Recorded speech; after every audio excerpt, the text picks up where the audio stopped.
sanctificetur nomen tuum, adveniat regnum tuum, fiat voluntas tua, sicut in cielo et in terra. Panem nostrum quotidianum da nobis hodie, et dimitte nobis debita nostra, sicut et nos dimittimus debitoribus nostris, et ne nos inducas in tentationem, sed libera nos a malo.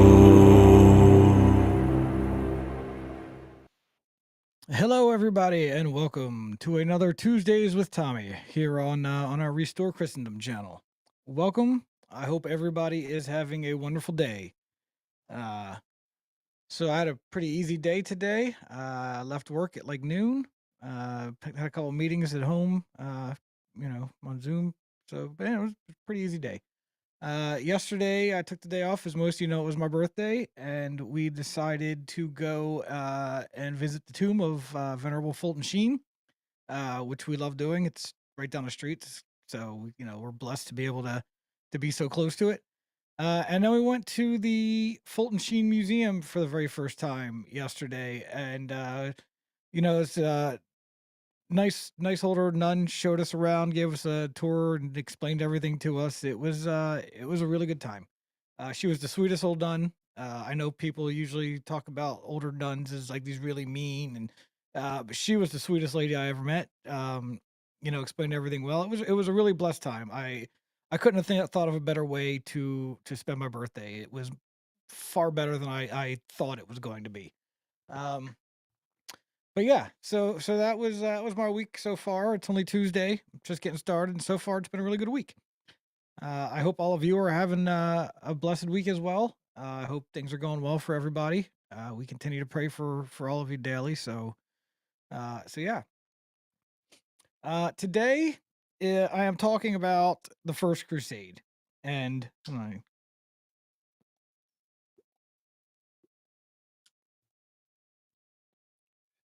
so this is something I've been putting off doing a show about, um, mainly because there's a lot of bad information out there. It's really hard to find what's true and what's not when it comes to the Crusades. Um, a lot of anti-Catholics always want to form it as it was, horrible. Catholics going in and decimating these lands for no reason, just to steal riches and other various things. There's lots of rumor. I don't want to say false because who knows at this point, but there is a lot of things said about, particularly like Knights Templar. A lot of people like to frame them as Satan worshipers and all this other stuff, and they're not really Catholics. And um, I don't I don't know how to feel about that, to be honest, because again, it's the history is so muddied when it comes to this. What I do know is, given the modern day state of the Vatican, and I see how traditionalist priests and bishops and even cardinals are treated, wouldn't shock me that that a corrupt Vatican and corrupt kings spread these lies about the Templars and executed them out of their own greed and self-aggrandization. Yeah, um, that word. So I don't know. I would like to believe that everything said about the Templars is false. I do know that years later, after their deaths, their excommunications were lifted. So for what it's worth, their excommunications were lifted, and the Catholic Church as a whole, I believe, recognizes them as a net positive. But it's again, history is so muddied when it comes to this stuff. Like with most things Catholic, so it's really who knows. So I've been putting off doing this first crusade or even learning about it. I don't. This is one of the things I will talk about that I know the absolute least about, because it's just so hard to find good information. So I've always just kind of, I the Crusades happened. I kind of know what they were about. And I just left it at that. But I figured this show would be a good excuse for me to do a little digging and at least find some key dates and things that are, historically accurate that aren't really fudged. Most of it's not opinion. Um, so there's not going to be a lot of talk about, these nights and those nights and this and that. I've got it broken down over, in this year this battle happened. This is how it started. This is how it went. So it's kind of distilled to historical fact the best that I could, because again, I didn't want to, give any speculation or say anything that might be, somebody might be like, oh no, that's not how that happened. These people did this and they came in and you know what I mean? Like, who knows? I'm sure everybody's got their facts wrong. But so this is kind of a distilled down to some key dates, some kind of battles, and a few key figures that you can't really dispute any of this. This is kind of, the basic facts of the first crusade. So it took me some time to compile this. And again, saying this is something I know very little about before I started looking into it, because I purposely didn't look into it because of all the misinformation out there about it. Please forgive me. I'm sure I'm going to mispronounce a lot of names in this. Um, I'm probably going to mispronounce quite a few names of people and places, because a lot of it are, it's a lot of French people, and a lot of Arabic names. So forgive me if I butcher this. Let me just bring this up real quick. Sorry, guys.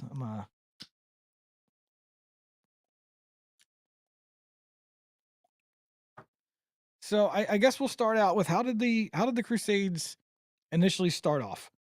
Um, what triggered the first Crusade? And that comes down to the Council of Clermont, November 27th, 1095. So at the Council of Clermont in central France, Pope Urban II addressed a gathering of bishops, knights, and laypeople, issuing an impassioned plea to liberate Jerusalem from Seljuk Turk rule. Um, he spoke about how the Muslims were desecrating holy sites there and citing atrocities against pilgrims trying to make it to the Holy Land. So he offered plenary indulgences, which is basically total absolution of sins, to participants or those who died en route. This call, rooted in Catholic doctrines of penance and holy war, sparked a wave of fervor, uniting a fragmented Christendom under the papal banner. So yeah, that's basically what it comes down to. Is at the time the Pope was like, "Hey, um, the Muslims are here in Jerusalem, desecrating all of our holy sites." Um, and they are, killing and torturing and doing horrible things to Catholic pilgrims trying to get to these holy sites.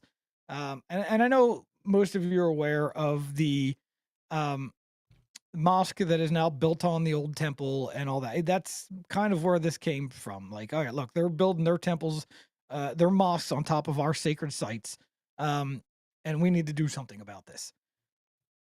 So, um, the mobilization, the vows of the Crusaders and the mobilization were late 1095, early 1096.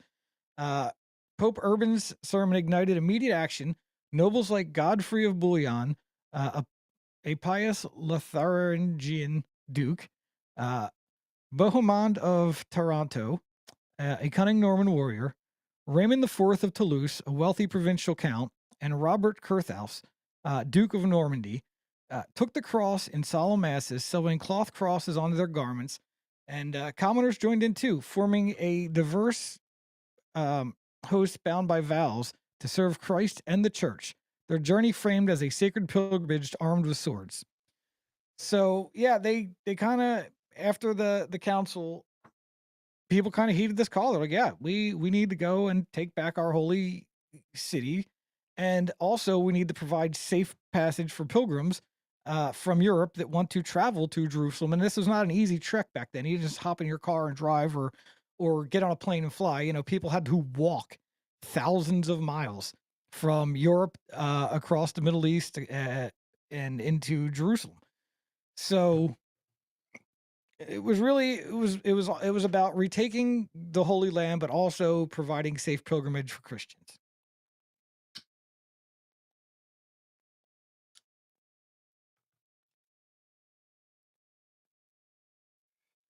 Um, so after that, you've got the what's called the People's Crusade or the Early Sacrifice, and this is April to October of 1096. And before the nobles organized an unofficial crusade led by Peter the Hermit, a charismatic French preacher, Uh, and Walter Sansavar surged eastward with 20,000 peasants and some minor knights. Lacking discipline, they kind of plundered Hungary before meeting disaster at Civito on December 21st of 1096, where Seljuk forces slaughtered them. Catholic chroniclers like Albert of Aachen uh, mourn these martyrs as a sacrificial prelude, their death sanctifying their greater mission despite their failure. So yeah, these guys just kind of a bunch of nobodies just was like, yeah, let's go, and they decided that they were just going to go out and start the crusade without any leadership, without any, these weren't warriors. They didn't know what they were doing, and some of them, they basically they made it in Hungary and just started plundering, um, and they were dealt with pretty quickly because of their lack of any training or any discipline or any formal leadership. So, but it was a good rallying cry for the actual warriors of, like, there's 20,000 Christians, Catholics that were now just slaughtered by the Muslims on their way to the Holy Land.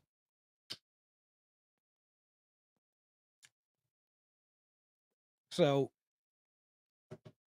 so it's not like their mission was futile. They did serve a purpose, although they probably should have just waited, you know. So after this, and that was in October of 1096.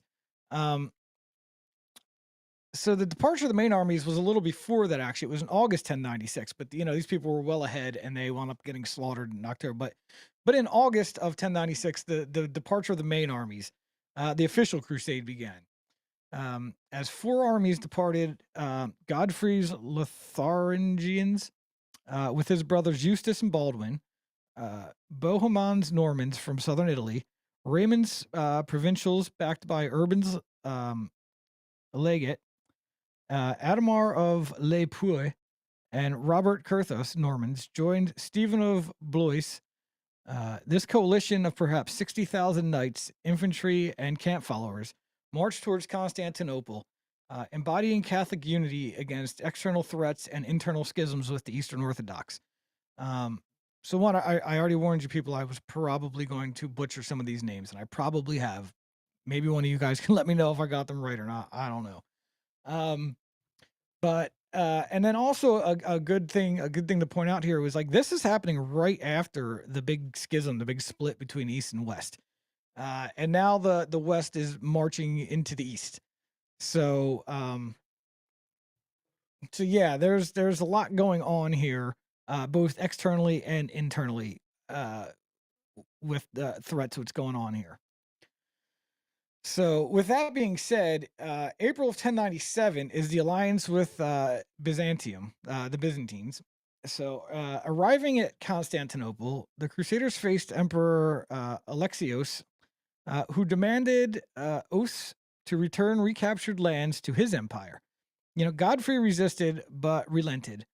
Bohemond saw opportunity in the pledge, and Adhemar, as a spiritual leader, mediated tensions, ensuring Catholic goals aligned with Byzantine aid. Their ships, supplies, and guides. This uneasy pact, sealed by April 1097, propelled the crusade forward through mutual distrust, though mutual distrust lingered. So uh, there was kind of a truce between East and West here, and they were like, "Hey, you guys help us out with some ships and some guides and some supplies, and in turn, we will return any of your lands that were conquered back to you as we move on through Jerusalem." Um, so that was kind of the setup here, and what kind of made a lot of this possible. Because without that, this probably would have turned out completely different. But we managed to settle a truce between East and West and move on with it. So, um, the Battle of Dorylaeum, if I'm pronouncing that right, um, July 1st, 1097.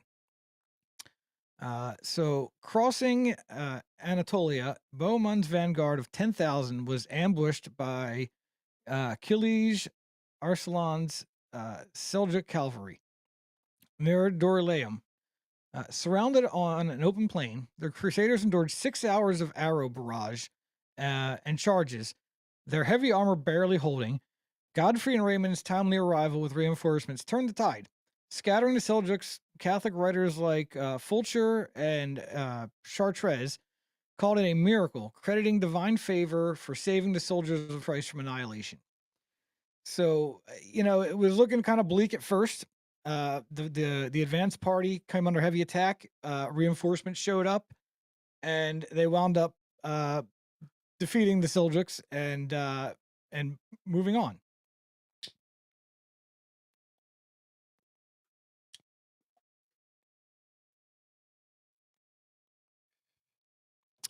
So with that being said, the first real battle comes here now, which is the siege of Antioch begins on October 21st, 1097.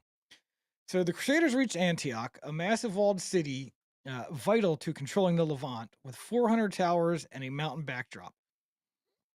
It defied quick assault. You weren't going to just show up and bum rush the place. Like it took planning, uh, and a lot of fortitude, we'll say.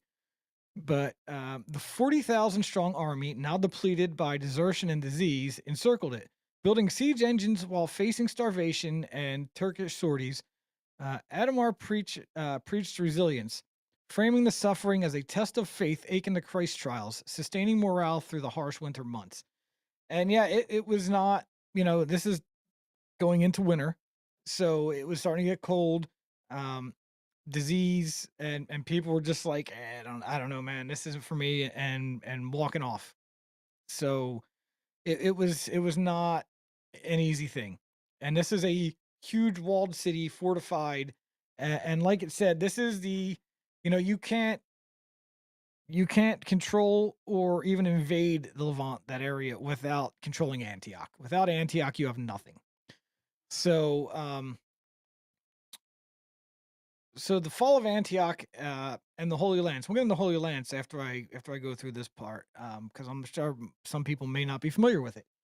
But on June 3rd through the 28th of 1098, after 8 months, a traitor, Firuz, opened a gate on June 3rd, letting Bohemond's men storm Antioch. Days later, Kerburga's 30,000 strong relief army trapped the Crusaders inside Antioch. Starving and outnumbered, hope faded until Peter Bartholomew, guided by a vision of St. Andrew, unearthed the Holy Lance beneath a church on June 14. On June 14th. Then on June 28th, emboldened by this relic, the Crusaders marched out in desperate sally, shattering Coburg's forces in a rout Catholic deemed as a divine sign.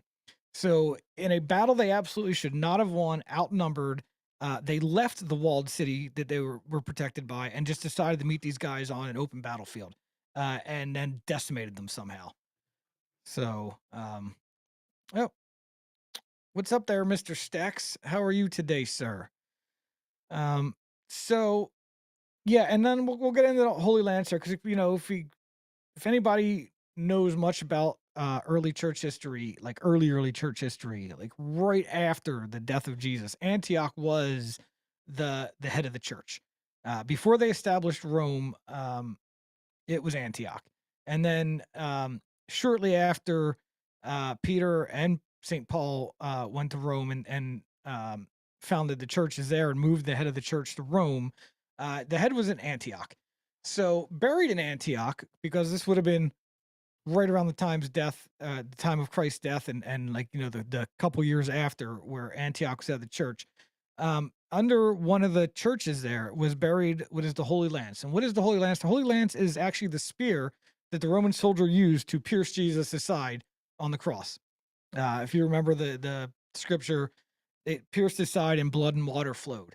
So that is the Holy Lance. So, um, guided by a vision from St. Andrew, the lance was found in the church, which, a lot of the early churches have some of the most badass relics buried in them. When they erect the church, they put these under them or in a pillar, something like that. The lance is believed to be now built into one of the pillars at St. Peter's Basilica in the Vatican.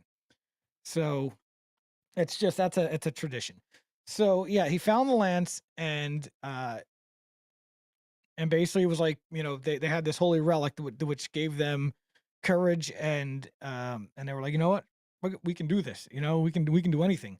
We've got this holy relic, and apparently it worked for them. They were able to do it.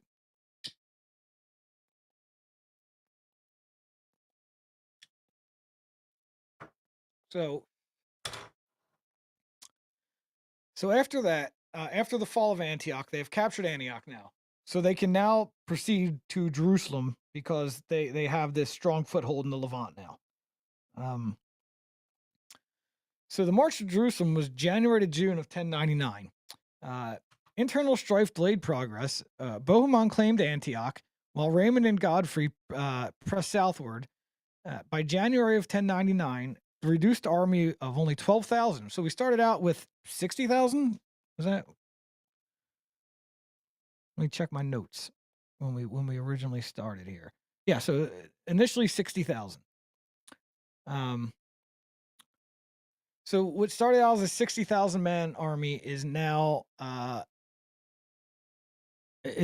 to 12,000. Yes, JC, most people would have you believe that the Crusades were racist and Islamophobic.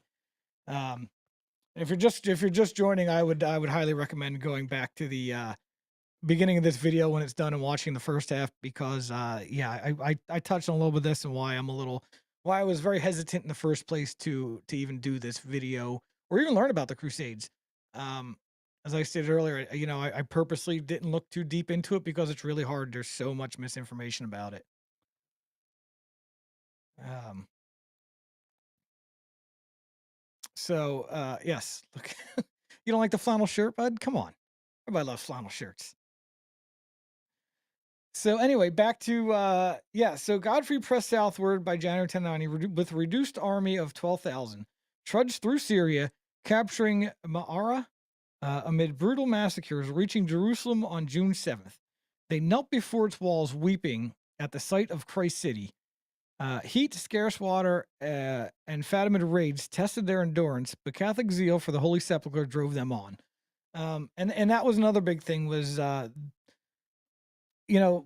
of the most holy places for the Catholics there is the Church of the Holy Sepulchre. There's a church built on the site of Jesus's tomb, and it was being desecrated by the Muslims. So that was one of the big things. Um, that was one of the big things that led to the Crusade in the first place, along with the mosque being built on the site of the temple, and many other things, and um, the Catholic pilgrims being attacked and brutalized in the Middle East there. But so yeah, so they finally make it to Jerusalem, and they're basically caught up in emotion, and they weep, and they're like, now we're here. Now we need to get in there and seize the holy city and take back the sepulcher. So the siege and capture of Jerusalem was June 7th to July 15th. So this wasn't like a super long battle, like some of the battles were back then. And if you guys remember Um, some of my other shows where we talked about like the Battle of Malta or Lepanto, like, some of these battles went on for months. This was a pretty quick uh siege. It was a little over a month. But the Crusaders are now only 1,500 knights and about 12,000 foot soldiers. They faced Jerusalem's 40-foot walls and 7,000 defenders. Initial assaults failed, supplies dwindled, and on July 13th and 14th, Godfrey's men built a massive siege tower, breaching northwest wall. And on July 15th, a bloody sack followed where Muslims and Jews were slaughtered. Streets ran red, Catholics processed to the Holy Sepulchre in triumph, singing Te Deum, believing God had delivered Christ's city into their hands. And yes, you read you heard that right. It was not just Muslims but Jews. Even though Jerusalem is supposed to be, this Jewish city, they claim that the Jews were helping the Muslims. The Jews did not want the Christians there. The Jews would rather have the Muslims in the mosques on the city than having any signs of Christ. They wanted nothing to do with the Christians or Christ in this city, and they would do anything to prevent it, including helping Muslims. Um, yeah, you missed the Whaler's garb the other day, but I promise it'll come back. Yeah, thanks, Stax. You're right. Ugh.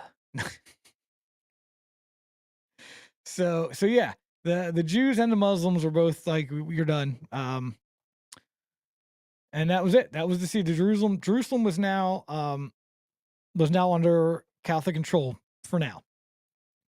So then you've got the Battle of Ascalon. So August 12th of 1099, a Fatimid army of 20,000 from Egypt, led by Vizier Avdal, marched to reclaim Jerusalem. Godfrey, now advocate of the Holy Sepulchre, rallied 10,000 crusaders near Ascalon.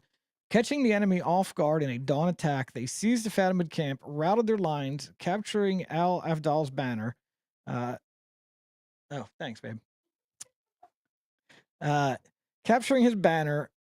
This victory, lauded by chronicler Raymond Aguilares as divine, secured the Holy City's immediate future. So for now, Jerusalem is Catholic again.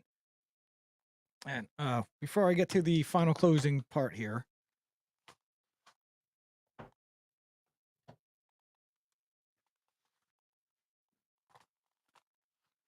there, I got my Whaler's cap on now. So to finish it off, basically, after the city of Jerusalem was taken, now you've got the establishment of the Crusader states. So from 1099 to 1100, with Jerusalem won, Catholic kingdoms took root. Godfrey ruled Jerusalem, succeeded by his brother Baldwin, Baldwin the First, should I say, as the king in 1100. Baldwin of Barak took Edessa. Bohemond held Antioch. Raymond carved out Tripoli. By 1109, these states, governed by Latin rites and feudal laws, were hailed as bastions of the faith, fulfilling Pope Urban's vision of a Catholic Levant under papal influence. Their crosses raised over once lost lands. So yeah, so now by 1100, this is the Levant is now Christian again, for now. As you guys know, there is a second and even a third crusade, and that we will be talking about those coming up. But yeah, that's kind of the story of the First Crusade, broken down into basic facts. Like I said in the beginning, I didn't want to get too much into the lore. There's a lot of stuff. Who knows if it's true? Who knows if it's not? Were a lot of atrocities done? Were they not? I don't know. How much of it was warranted? I don't know. I do know that I would much rather have the Holy Land in the hand of the Catholic Church as opposed to the Muslims or the Jews. So as far as I'm concerned, anything done to recapture the city and the Holy Land is warranted. I don't really care if by today's standards we look at it as, oh, that was horrible and they did these horrible things. Like, who cares? The Muslims and the Jews all have done horrible things to the world. So why are we just going to call the Catholics out when it happens? Um, and are the Catholics doing it to protect themselves and their people and the rest of the world, or were they doing it, just because they could? And I think we all know the answer to that.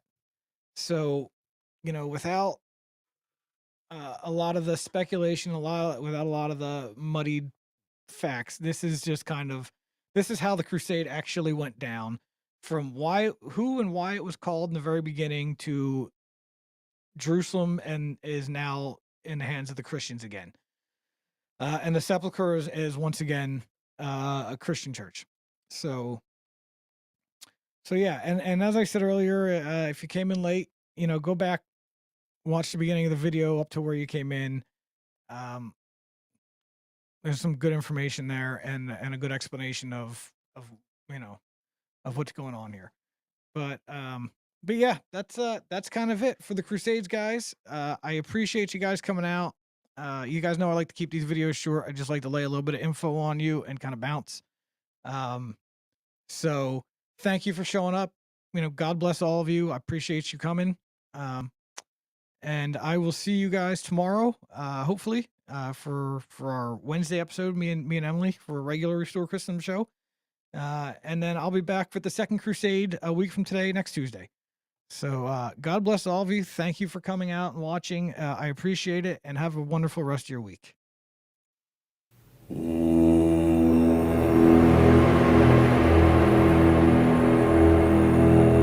Pater noster, qui es in celis,